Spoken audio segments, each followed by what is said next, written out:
focus on this session. This is going to be really exciting stuff. I think people like us, we're constantly looking for something new, something shiny, something scalable. And I think this session will have great potential in the Shard Dubai. One of the panelists, okay, Move language. Welcome. Thank you so much. Awesome. Check, check, mic check. Awesome. How's everyone doing today? Up in the top, I'm talking to y'all. Y'all good? Hey. It's 2:30 p.m. It's just science. Your body is telling you you're a little tired and stuff, but the Move language panel is telling you to stay attentioned in, all right? I got y'all. Yes, sir, G-Move. First, I want to thank the panelists, Rushi Estas, for taking the time. And most importantly, thank you to the Shard hosts of Shard 2024 Summit. And I don't know how you guys got the best venue in all of Dubai, but y'all killing it. So I'm James. I'm your moderator for today. I am going to make this panel as interactive as possible, meaning like how does that actually relate to what you are doing. So I'm going to start this off with, we're going to keep it freestyle. Please give a 30 seconds, 1 minute intro of what y'all do, but please talk to everyone like they're 5 years old, respectfully. You know what I'm saying? So we trying to disseminate information. So Rushi, please start. Yeah, I'm Rushi, co-founder of Movement. We're bringing the Move language to Ethereum. I don't know how to put layer 2 into a 5-year-old's world, but essentially you have Ethereum as the base chain, and then we're doing a zero knowledge layer 2. I'm not making it that much better, but layer 2 on Ethereum with Move. Hi, I'm Stas. We are kind of in old times and Move, since even before Sui and Aptos, and we're bringing Move to various ecosystems. We're building something called AltVM, which basically means we mix in different VMs and they make them available to all the popular blockchains out there. Awesome. I'm James, co-founder of Jumbo. We're building a Web3 smartphone, bringing emerging markets on-chain. This is our Jumbo smartphone, $99 US. We're shipping to 100 countries, started January 1st, done over 300,000 phones sold, created more than 100,000, 200,000 wallets. So, we actually bought it. Sorry? We actually bought this one. Oh, you did? No, I appreciate it. Boris, where is the phone? Here? So, look, everyone sitting here might be like, their intros was purely on MoveVM. James, why are you here? Why are you moderating this MoveVM panel? The reason is because in the future world, what we envision is everyone partners and works together. Yes, sir. So let's kick this panel off. Now, can you guys please take 30 seconds to explain what is MoveVM? What is the bullish case? How did all these amazing investors invest in you guys? And you're one of the most young, successful CEOs I know, brother. So please start this off with me. What is Move? I think when I first stumbled across Move, it was I read some New York Times article that Facebook was building a programming language. I was building Cosmos back then, and my biggest issue was there's so much infrastructure, but how do we get Facebook on chain? How do we get actual consumer apps on chain? And this article was Facebook, the biggest consumer app in the world, is bringing a new programming language. And I was in college at the time. I literally dropped out of college a month later and started full-time working on Move. And then I think what really was interesting is there's $4.5 billion lost every year in hacker attacks. Move was designed to stop 90% of attack vectors we're seeing today. So it is the most secure way to deploy smart contracts and the fastest way to deploy smart contracts. And the second thing is obviously speed, high throughput blockchains. Obviously parallelization is a hot narrative right now, but long story short, the fastest and most secure way to deploy code. I'll think I would extend a very simple way. So everybody are familiar with, Java and JavaScript. So we would say that the Move is the Java of the JavaScript, let's say. So the Move is started the what? It's like Java to Solidity, which is the JavaScript. Oh, Java to Solidity. Exactly. So most people can understand this. So, we believe that people should have the freedom what they use. They should not be locked into a single language. And we think that Move makes a great alternative to Solidity. Whatever you want to build in Solidity, you can supplement it with, with Move. You can make your code secure, more faster, but you still don't need to throw away what you did on Solidity. So our, kind of mantra is let you keep what you did, but, empower and energize what you want to do next. So we kind of see the holistic things. We don't push it on you. We kind of let it augment your application, your development, but we kind of want you to make comfortable and use whichever tool you want. So that's Awesome. On that topic, I know Lumio, obviously in Pontum Network, one of the most tied together on the Aptos chain. Yep. I would love to open the floor up to a little bit of discussion around Move programming language and some of the biggest players there and how you guys think about partnering. For example, if you are building on Ethereum, you would maybe think about partnering with a little degen chain like Blast or something else more, etc. How do you think about it when you look at the move and the ecosystems, and how are you determining Aptos, Sway, and etc.? Well, look, I guess there's like two different worldviews which how does the project started. So Aptos guys are more business oriented, while Sui guys are more tech oriented. It's not a secret. It was like this forever. Let's go more with the business oriented first, please. Yeah, exactly. So our belief is that while you build great tech, like you need also somebody to actually sell this tech. Because you can have like the best product, but if nobody makes it, bring the actual users for this, that's what. And we kind of again, things might change, but we kind of think Aptos as a bit more successful in this because they focus on actually bringing those amazing B2B partnerships, and there's a lot of stuff which I cannot say on the stage, but which will be announced in this months and next months. And Sui, they kind of decided to go more, to the gaming side, and they did build amazing technology, which really allows you running full featured AAA games, on top of Sui. But the issue is that gaming industry as general is kind of under a bit of crisis right now. Like you probably know this. So, and I guess that's why Sui decided to look into general application as well. But Aptos kind of managed to get entrenched in there before. Right. So this is we kind of more comfortable working with them. But again, we love both players. We love both of the technologies, and we definitely see ourselves one day collaborating with Sui on certain way or another. Of course, not to cut you off there, but I would love to see what your thoughts are on this. Is it similar Aptos Sway ecosystem, how y'all pick? Because you guys are honestly you're pushing the entire Move VM forward. Yeah. It's we support both. Our general thesis is Sway to get most of the engineering talent, more of the engineering talent, Aptos got more of the BD talent, which I think both are good in both cases. You can have all the engineering work, but if no one's using your chain, who cares? If you have all the BD work, but the chain doesn't work, who cares? So I think they both obviously have a phenomenal tech team. Both have raised hundreds of millions of dollars and have insane treasuries. The question now is actually the biggest struggle when they launched was making Web3 native, because the perception was they raised a lot of money. There's Silicon Valley, Web2 chains, and I think our mission is to bring it to market in a Web3 native degen way. So obviously looking at Ethereum, using Ethereum liquidity is a whole tech side. But from a go-to-market point of view, a lot of people call us the DM bear chain, where we have the vibes of a more degenerate culture, but we're bringing a novel programming language to market. So I think with our community first ethos, we have a pretty big announcement coming this month, and that should change the tide of the narrative. Damn, that was my alpha draw for everyone right here. Okay, well maybe I have a little bit different view. My panelists giving a little bit more political answers on both. I will take a more direct approach. I'm a big supporter of Aptos. Okay, I'll tell you the reason. At the end of the day, a chain is a chain. At the end of the day, tech is tech. But who do you work with? People. At the end of the day, and I have to say the Aptos team has been nothing but helping us understand how to integrate, bridge, et cetera, 24/7. So I got to give a shout out on stage here for Aptos real quick, because they're one of our largest partners. Okay. You know what? I don't want to do this moderating thing anymore. I want to see what you guys think is the most interesting. Stage is open. Go ahead. Well, I think what you're building is actually the biggest use case of crypto. We're just building another chain, another infrastructure. Maybe you can touch on why you I know Jambo is a hardware phone, and you're not really worried about the language itself, but from a consumer point of view, what gets you excited about the Move language as you're building hardware? For sure. Well, the simple answer is adoption, right?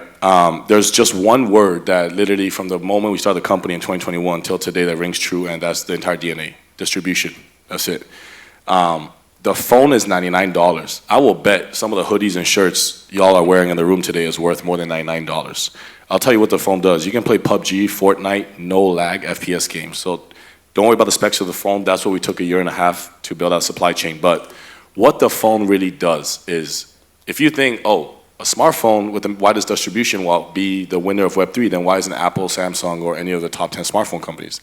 Because we're actually not a hardware company. We are a launchpad to emerging market users. We bring users from 0 to 1. So say 300K phones ordered and 200K wallets created. These are all users that were never in crypto before.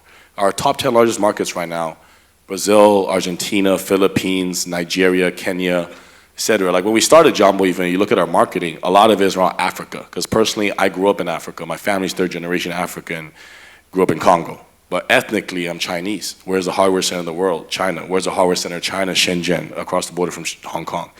So that is sort of how we were able to have an asymmetric advantage, I feel like, for doing this distribution. But last thing I'll leave you with is, what is the flow of the actual phone? What is it different? You come into the Jumbo phone, it's $99, you buy it at 10 a.m. Imagine you're a 21-year-old in Lagos, in Uruguay, in Venezuela.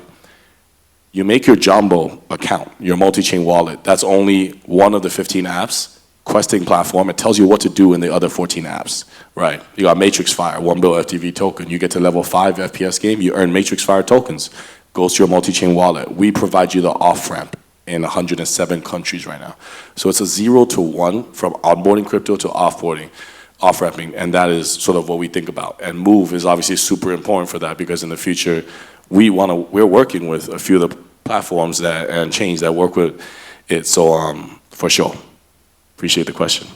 Stas, your turn to ask a question, brother, to whomever. Whomever. Yeah, good question. You know what? Actually, I always wanted to ask you, why you guys picked the name Movement? I think we just like wanted to bring the move word somewhere, and our general thesis was back then. This is like post FTX. We wanted to bring a no one was thinking about non-EVM. Even like Solana VM was dead. Like so, Solana hit like $9, and everyone's like Solana's dead. So we wanted to bring like a movement towards alt VMs and alternative programming languages. So it's like a little play on words, a little bit corny, but I think it's kind of stuck on. Interesting, like a bit of history here. I think it's a great name. Question to you actually, about the phone. It's interesting. Why you picked, guys, the price point of 99? Like, why it was specifically done psychologically? Sorry, is the question why our phone price is $99? Yeah. Most of the phones in emerging markets, whether you go Latam, Southeast Asia, or Africa, is between $125 to $225.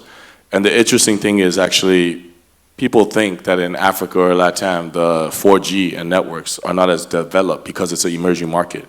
I'll tell you right now that I have better connection in those emerging markets than when I'm in New York on Verizon. It's just that it's more expensive between networks because it was built by a monopoly of people like a cabal that ran that. So yeah, everything that we think about, I know this panel is Move panel. I'm not speaking as much to Move. I'm speaking more to distribution and how Jumbo is thinking about onboarding the next billion users. But it's just hard to move around that because it's different countries. Like for example, right now, right? I don't know what your communities are like. Is it mostly English speaking? Well, we're a Western team, but our community and distribution is like Asia. Yeah. But English is the predominant language. Yeah. How about you, Stas? I guess most like CIS. Like we are more heavy there, and like a human language, not a programming language. Like English. No, I mean CIS. Like the Commonwealth of Indian. I mean like Russia, Ukraine, like all this stuff. Oh shit! Okay, yeah. my bad. Okay. My fault. Excuse my ignorance. We actually have Russian. It's okay. It's all there. It's for my time, not from your time. Right. Okay. Thought you were talking about programming languages. Now, before us, it's like our largest. It's not even English in our community. It's French, and then really? Brazil is our largest market. Is Portuguese. And then we got English, etc. So it's just like a challenge when you onboard a lot of people. Like beyond, I feel like programming languages and etc. It's still human to human touch points. So that's sort of what we think about. Nice. Tell me, will the phone be able to run a Move machine? If I can what? It will be able to run a Move machine, Move VM. I mean, it is right now, bro. Really? Yeah, we're gonna talk about this after the panel. Interesting. You gotta buy the phone first. Yeah, I think for what we just touched on, it's less about the technology. Like the Move is designed to be a consumer-first language in VM. So if you get to a point where people don't know you're using the Move VM, like on Jumbo or a DEX, that's the goal. Sir, I mean, I don't know what everyone sitting here thinks, but if you're in an emerging market, you in Africa, you in Latam, like you don't care what chain you're using. You don't care, etc. You care that you can feed your family at night. You care that you can use the phone to earn money. You care that. Like say, let's take a first world country. Let's say we were just in Hong Kong for the crypto conference there. Every Sunday, go to the Hong Kong cross-border exchange centers. You will see all Southeast Asians there, Filipino maids, etc., all sending their weekly salary back home. Now that's real crypto adoption in the first world country. And how are they doing that? They're still sort of not doing those centralized companies taking a lot of money. So if we can bring that on chain, and that's sort of the dream. Interesting. Okay, so maybe we should, keep the public entertained, tell them about a bit of stories about the move. No, I mean, look, we got 25 minutes. I'm trying to keep it as professional as possible. I want to know what y'all want to know. You know what I'm saying? Like, we're going to talk about move, we're going to talk about everything. But, like, what is the most interesting things that's going on right now? Share with the guys, bro. We got 20 minutes. Yeah, we had 20 minutes. I think, like, in the past, especially during the bear market, people were like, oh, move is dead. But I think one thing to know is, like, when you look at Solana's first year, it was really difficult. They said move is dead? Who said move is dead? It's general. It's like less developers, like less liquidity. Like, both chains are struggling to get liquidity. And why would you completely counter that and know that they're wrong and build your company as Movement Labs then? I mean, like, just look at Solana's first year. Solana, when first launched, it was like dead because they had a shitty wallet and like no TVL. But now Solana's like the second biggest chain, now the biggest and most used chain for like daily usage. So I think you got to give some things some time. Like, both the Move language spawned post FTX, not the best place to launch. So it takes time to grow community, grow like price action, obviously, and also grow ecosystem. So I think one thing we're working on is kind of distilling that narrative. But not hiding Move, but like bringing it to Ethereum native people who never would touch Move or any alt VMs, and try to bring it to the forefront there, and then slowly get adoption as people see like, oh shit, like it's really intuitive to pick up. The game is really easy to build. It's really consumer friendly language, and we've seen a lot of people from like Cosmos and the Ethereum ecosystem really touch Move, and they wouldn't even look at it from like Aptos to Sweet point of view because they wrote it off as like a VC chain and whatnot. Right. To this, let me ask you another question then, because you probably have raised from the best investors and most capital in this space with Move language. How do investors, top tier guys, think about it? How did your lead investor write that investment memo of why you guys will make it and why Move will make it? I think that's a founder bet. I think they're just like, or like, yes, sir, that's a founder bet. There's like Rushi's bullish, call it a day. Anyways, I think it's more like the need for smart contract security is really important. There's still 4.5 billion lost every year. So like, clearly like the EVM cannot scale, will not scale, and we saw a lot of exposure to that this year. Obviously, Solana meme coins and Solana price action went up from like $9 to $200. People made like insane amount of money and brought a lot of attention to Solana. And people were like, okay, what's next as Solana VM? And the Move chains were the next at-ins, right? So you have all the speed benefits of Solana, but you actually have security benefits, right? So I think this next cycle, as we go into the later tranches of the bull market, as well as future cycles, we focus on obviously a monad pushing the parallelized EVM, and they're going to crush and bring high throughput through the EVM compatible blockchains. But I think the other side is, okay, there's a unique programming language that's designed for like consumer and gaming use cases. It's hacker resilient. We're doing a lot of sequence and monitoring stuff, which we're excited to unveil too. But this world where like censorship is actually a good thesis. Ethereum has always been like, oh, we're censorship resistant. But what if there's a world where censorship is actually good? If you imagine having an Orbuck rollup and you're able to silence transactions from North Korea, or you're able to prevent hacker attacks, isn't that a good thing where censorship is actually useful? So full verification is like, not getting too technical in here, but like it's this art of can you censor transactions in a way that's net productive, where censorship resistant isn't actually the case. It's actually pro censorship. So we're working, experimenting with sequence and monitoring, with improving the formal verification provers. So I think we're bringing a lot of the principles of Move language to Ethereum and getting adoption, mindshare, and there should be more news in the coming week or two. Awesome. Well, let me ask this then, because for some of the guys that are sitting here, you might be thinking, how much support do these ecosystems, if you're going to build a Move language, actually support? Like, what is that human support? So I'm curious, Tas, like, obviously you guys work with one larger ecosystem space. Like, what is the support they actually give you if you're building that language? I'll tell you what. Actually, nobody is much interested in that at start. You know how this is like, it's like a small rain, like, small drops which come in, then basically we have a river which approaching. A lot of people are skeptical about this new ecosystem. Why? Because they simply became so used to, to working with Solidity and with EVM. And, we've been talking to, I would say, hundreds of real-world businesses, like companies, like governmentals, institutionals, a lot of stuff. We spoke with at least 10 different countries, which, had the representatives moving. And always, the main issue was, why we should use this versus what we have already. So surprisingly, they are not interested in high performance. They're not interested in high security. They are kind of, the only thing which they're worried, if am I going to get fired if this thing doesn't work? Because this is how it works on the top. So what we found, the easiest way was to solve it is basically to come and tell them that they basically, instead of, it's funny how it works, instead of using a hacker-baked technology, which Ethereum Solidity is, they will be basically riding for free on Meta DNA technology, which DM is. And this surprisingly works. It's basically like selling an IBM. Like nobody got fired for buying a IBM. The old saying. So once you frame this as okay, you have the solidity, which is great, but again, remember the roots. It was done, by a bunch of hackers over there in Swiss. Over like 2 years of time, and then everything was built on top. Versus technology, which got the best brains of Silicon Valley, the best DNA, and basically you're getting it for free after DM, Meta spent hundreds of millions of dollars perfecting it, and then there was two other entities, up to Sensui spent additional hundreds of millions of dollars spending it. So once you frame it, basically you're getting this thing, which was designed by the brains. So you are getting a good response. So this is like, it's all about, framing it, like the narrative. Awesome. No, thank you for that very throughput answer. Yeah, bro, I thought I had a deep voice. You got the deepest voice I ever heard. Damn. Thank you. Sound like Darth Vader. It took a lot of practice to get there. Okay, let me ask this then. We got another 20 minutes. If everyone here wants to get involved in Move language, how do they get involved? They ain't gonna start programming Move and doing all that. Like, how can they get involved? Like, which project would follow, etc. Please. I think for us, we're trying to push the even compatibility. So we have Fractal, which is our interpreter. So in the short term, we support even smart contracts and slowly smart contracts. So we can support that deployment. In the long term, we are pushing towards Move adoption, which we're working with the major blockchains. So I would say the Move book obviously is like the kind of the best developer hub. There's a few YouTube tutorials, and we have a lot of developer relation tutorials as well on our Twitter. So. I don't want to show us, but yeah, follow our Twitter, go to our website, go to our docs, and you can learn a lot about Move. But if you're EVM and dev, we'll support you too. Okay. I'm kind of proposing what he said, so I'm presenting this. So basically, our approach, if you speak about this, about why developers should try this, very simple.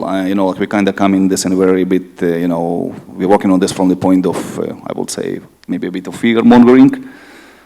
We tell them, do you want to prove you're a real developer, or you want to prove you're HTML monkey who move it out from JavaScript? Because, to be honest, override and solidity, you don't need much skill set. Like any guy who wrote on JavaScript, jump into it. And Move, because it's, coming from Rust, does require from you a certain level of proficiency in computer science, which you need to know. You cannot just jump on it. So our narrative, which we come into developers, our thesis, so to say, in 5 to 10 years, the market will be different. While Solidity was a great first mover, it's not going to stay. Too many hacks, too many attacks, too many, low-skilled people, and this is what actually prevents the whole Web3 space to moving, to the institutionals, governmental, state-level applications. So we're saying, of course, we don't give you guarantee that Move will be the one who will win the game. You have Rust out there, you have other implementations, but it has the good roots, it has the good start. So do you want to find yourself 3, 4, 5 years from now jobless, or you want to start preparing for the next wave you're coming? And this thing usually works because then people at least, it kind of plants, an idea on their hands, okay, maybe I should at least look at this, perspective. This is what we say developers. In parallel, in order to support it, we launch multiple initiatives. For example, we launched recently a cooperation with Alibaba. It was actually announced in Hong Kong. It also involves using their platform. They have reached over about 100,000 developers. And we basically is translating a lot of materials to Chinese, and spreading it to them. And basically they launching full courses, kind of like Google does, where a person can, come to Alibaba, register, and basically start learning Move in a very, slow way, but utilizing all Alibaba, tools like online editor, online compilers, online VM, and basically kind of grow into Alibaba ecosystem and start deploying the apps on Move. So we think by combining these approaches, we can actually bring a lot of developer talent to us. Yeah. Since we're on the developer talent topic, let me ask this then: the actual people developing on Move, where are you guys seeing the community? Because I feel like people would be surprised. Like people are like, oh, we just did this hackathon and the winners were from Nigeria or from Brazil, or et cetera. It's like you don't expect it from these places. Do you see a very diverse around the world geopolitically base of developers, or is it mostly concentrated in a few areas? I think after since we put a lot of research in Korea and Southeast Asia as key developer markets, as they have close ties to SK Planet and some of these other resources in Korea. I think we're more of a Western shop, so obviously States and kind of Latin America is where we have a lot of attention. But I do think like the biggest consumer app that Move can empower would be probably the Korea markets, which Korean, which we're extensively hiring right now. Why Korea? I think they're really open to, I mean, like consumer and like NFTs and on-chain collectibles. The States like doesn't really believe in crypto still, so we're still working on that. But Asian markets are still really open to that, and things like anime are really big in Asia, obviously, and like collectibles, the concepts of play to earn. Sorry, how does anime tie into Move VM? There's a few like anime projects where we have some partnerships coming up. They're pretty exciting. Where like the concept of like Move, like if you have dynamic NFTs, for those that aren't aware, is like a key aspect of Move. Where instead of minting and burning NFTs constantly, if you're a game or NFT project, you can swap out traits at will. So if you have a cool anime character, you can swap out like the outfit and the costume and stuff within the contract itself. So there's actually no gas fees to swap out different traits. So we're working with some of the biggest publishers and IP providers that will publish on-chain NFTs, and with those collections, you can upgrade NFTs within the contract itself. It's pretty much hacker resilient, so you can do a lot of NFT AMMs and trading platforms with high throughput capacities. But I think like the IP game in Korea and Southeast Asia is really big and something we're focusing on. Okay. From that, I heard, I think you mean the transactional volume, because with anime and all the fans, it's crazy. So you guys can support. It's also regulations pretty open to that stuff there. In Korea right now. In Korea right now, like SK Plan, it's like it has their own chain actually, and SK Plan is the biggest telecom in Korea.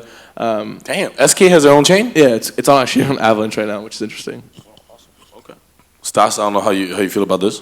Yeah, we're actually focusing at other segment. We focus at Indian market now. We think it's a lot of potential there. You know that India kind of outgrew China in population, and while it's still quite lagging the rest of the world, you know, the progress there is huge because, you know, it's basically like a game of survival. You know, the people who get out of India because of the sheer amount of population are basically the best out, you know, they can offer.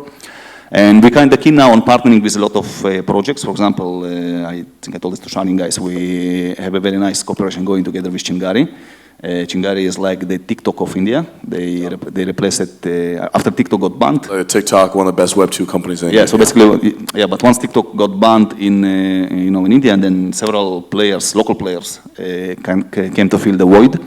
And Chingari actually managed to do quite well. They have over 50 million users. And, I'm curious, since we're talking about Chingari, right, which is one of the top like Indian Web 2 companies, trends of Web 3, they launched a token.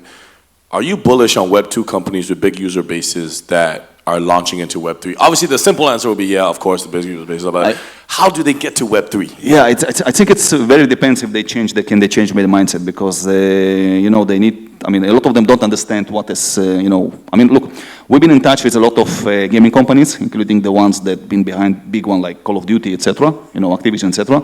You know, about bringing them over to Aptos and to move. And while they have a lot of plans, they don't really, you know, they don't really understand how to do this, and a lot of them not willing to do the necessarily, you know, mental changes in order to do this. Because so in this situation, not to cut you off, would Aptos be like, hey, you guys are amazing, Web 2 coming to Web 3, let me send 2 of my engineers to help you? Or how does that work? That's not a technology problem, it's a mindset problem. Okay, look, all Web 2 was basically built on thing where you own everything, including the users and their data and what they do. Look, I mean, read any terms of use, you know, like of any Web 2 Pro, you know, even on your phone, I guess, you know, like over 5 pages will be dedicated to the fact that anything you make belongs to the, you know, to the software creator. In Web3, it doesn't work like this. Everybody understands that in Web3, you know, the users are taking back the ownership of their content, their data, their value, themselves, you know, their identity. And I think this is kind of like a bit of, I guess a good analogy will be like, remember how Microsoft missed the Web2 market? Because they basically didn't want to create a competitor to their own office tools, you know, to every tools, and eventually Google outrun them, and mobile outrun them, and they had to spend a lot of time and resources to catch up, and they didn't catch up really. Only now with this AI, they kind of manage it, you know, like to jump in train.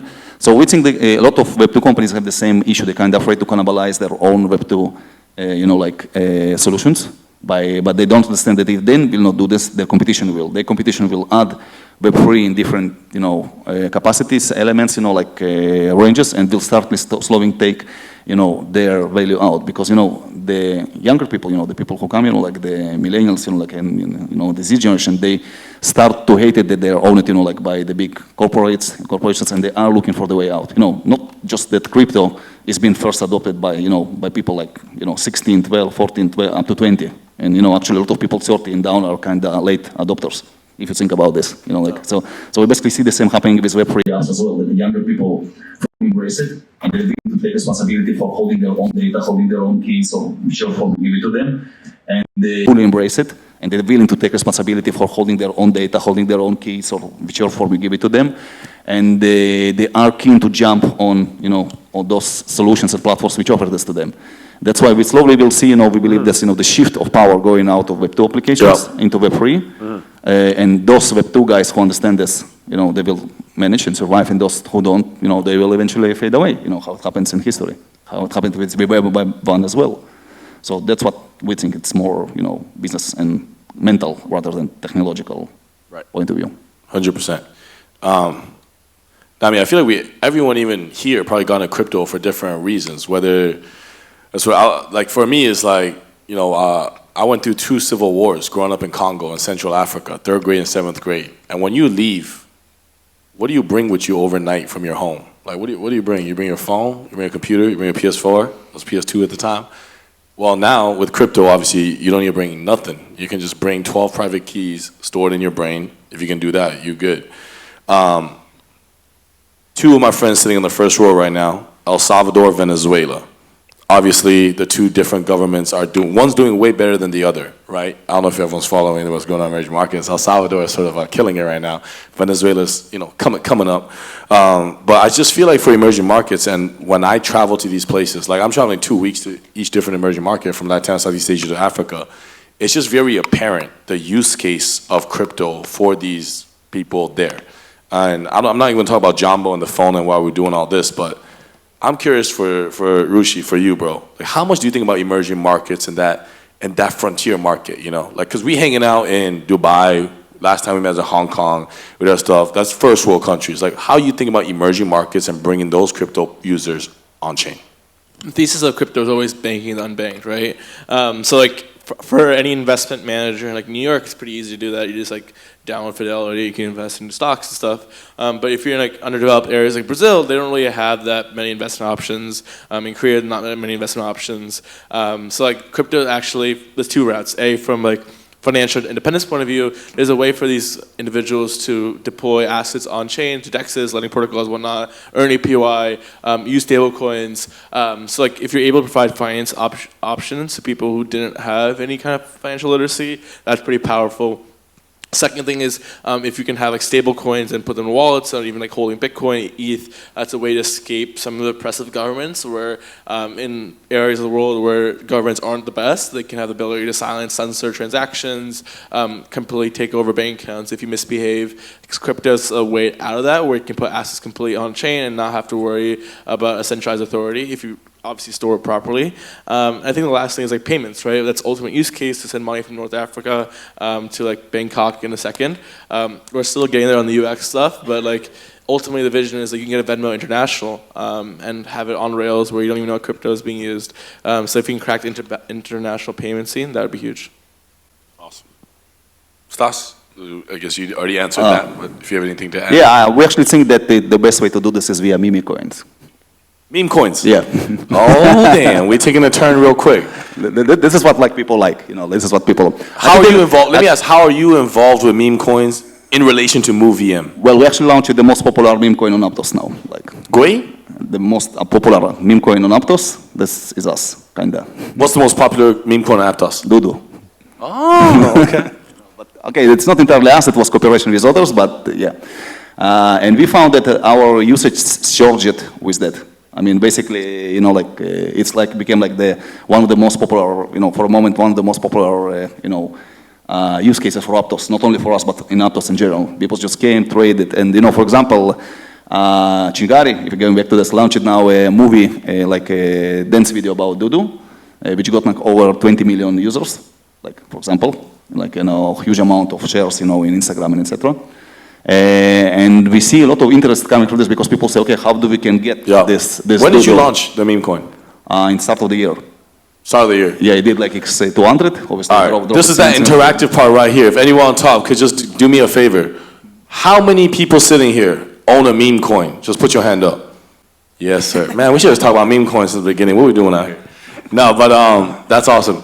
Do I still have 6 minutes, or are you? Yeah, 6 minutes. I got 6 minutes? All right. So let's go into meme coins real quick, right? I see Zahir, Split Capital, sitting right there. His podcast, by the way, on Good Game was amazing on meme coins. So if anyone here is curious, hit that podcast up. But Rushi, meme coins, thoughts? I invested into some Solana meme coins, got burned. Hey, no financial advice here. We're going to talk more generally.